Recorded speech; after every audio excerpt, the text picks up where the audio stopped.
winning the Rookie of the Year race. A man, the myth, the legend, somebody that I thought was awesome. He's either a month younger or a month older than Chet Holmgren, even though he played 2 years of college basketball. And he was somebody that I hyped up. He wasn't the guy that I was like super hyping him up, but I was on the Bennedict Mathurin train, okay, before he took off. And Bennedict Mathurin, if you're not on this guy's basically averaged 20 a game, and it's like 24 a game. 24 a game. It's unreal. And pre-draft, I had, I guess you could say, I wouldn't say like concerns or anything. Okay, I honestly thought he was going to be the guy for them. It was going to be Tyrese Halliburton and then Bennedict Mathurin. Anyone who thinks Bennedict Mathurin's going to overtake Tyrese, you haven't been watching enough. Tyrese is unbelievable. I think Bennedict Mathurin and Tyrese could be the 1-2 punch right there. And man, I honestly think this guy has a complete skill set. He can play shooting guard, small forward, and in today's NBA, he's also showing the ability to ball handling so important. Like, it's something that I feel like people like disregard how important it is. And he has pretty good, like we saw Jaylen Brown get exposed in the playoffs. It wasn't entirely his fault, but ball handling is important. And this is something that Mathurin has shown that coming into the NBA, I knew it was kind of a question. Like, was he just a good ball handler in college, or was he actually that good of a ball handler? And for me, this is the summary. This kid has the natural scoring and shooting ability. He's already showing his ability to catch and shoot is off the charts, and he has great off-ball movement. That's part of the reason why he can generate his own open threes and either do it with the ball in his hand or without the ball. Okay, it's part of the reason why he's, and the other part is he's got an incredible shooting mechanic. He's got that steady pull-up jumper that he's also showing that he's taking strides in just one offseason from college to the NBA as a creator and a playmaker. And that, I think, largely is to the fact that he's a better ball handler than we're expecting. And then defensively, I know it's, he's not off the charts, but he's showing that he has the tools that is the reason it was worth investing in. And using second side actions and stuff as he's learned how to get better in terms of controlling the ball with his handles. I think this is a guy that at the very least is going to be a solid number 3 option on a championship team, but I really think he could be the Chris Middleton to a Giannis. In this case, it would be the Chris Middleton to Tyrese. Wow. Thoughts? Just compared Giannis to Tyrese, but the idea of like two guys running mates. If you want to know, they're Trae Young to DeJounte Murray, or DeJounte Murray to Trae Young. No, I get the point. I'm just messing. But I love Bennedict right now, man. He's averaging 24. He's getting like 7 rebounds, 6 rebounds, couple assists.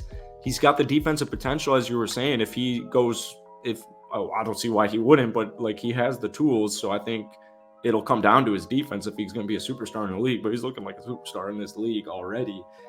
He's knocking down 54% of his threes too. He completely took over the game against Detroit. It's unreal. I'm loving Bennedict. He's got freak athleticism. He is a takeover guy, just like Jaden Ivey. I loved that matchup the other night, like just them two, because him.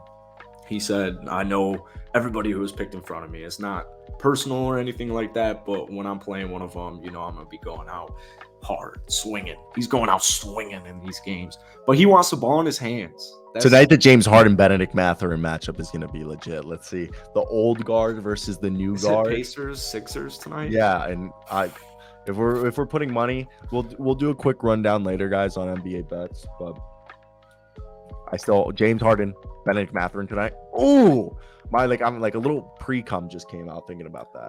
I'm a little worried about Philly in that game because Indiana's going to run the ball, and Philly. We'll talk about Philly. We'll talk about Philly soon. Yeah, I hope. Yeah, I'm on the Doc River fire train.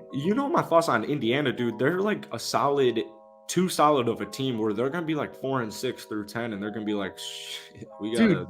People forget that like Rick Carlisle's the coach. Like Rick Carlisle is not a bad coach by any means. Also, Goga and Isaiah Jackson. First off, Isaiah Jackson is a block party every time he's on the court. Okay, he's blocking everybody. Goga's out there looking like every other white European big man, a double machine.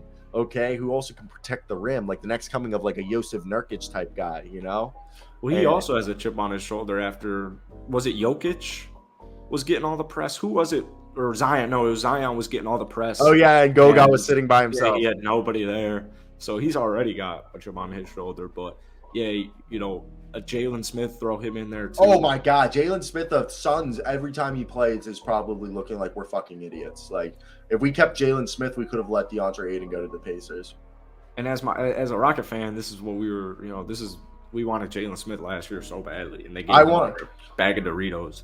Well, you know, I'm from Maryland, so I keep up with Maryland athletes, and I used to watch a lot more Maryland basketball. And he was there in the last few seasons. I was watching Maryland basketball, so you know I was always keeping up with him, and I was so stoked when he finally got an opportunity because he was a reach. I remember shocked that he got drafted so early. I thought he was going to be like the 18th pick, not the like 8th pick or 10th pick, whatever he was. And I really like that they have their core right here. I think in their starting lineup, Tyrese, Duarte, Bennedict, Smith, and Jackson. Off the bench, you got Goga, O'Shea Brissett, Andrew Nemhar, Kendall Brown. I'm liking what and even Terry. They got it's just Taylor Terry. Now that's another thing. People aren't like Pacers. You guys are good evaluators of talent. Like last 3 or 4 drafts, they've done a really good job, not just in the draft, but in the second and in undrafted free agents. They've done a really good job at finding guys who make in O'Shea Brissett and Terry Taylor.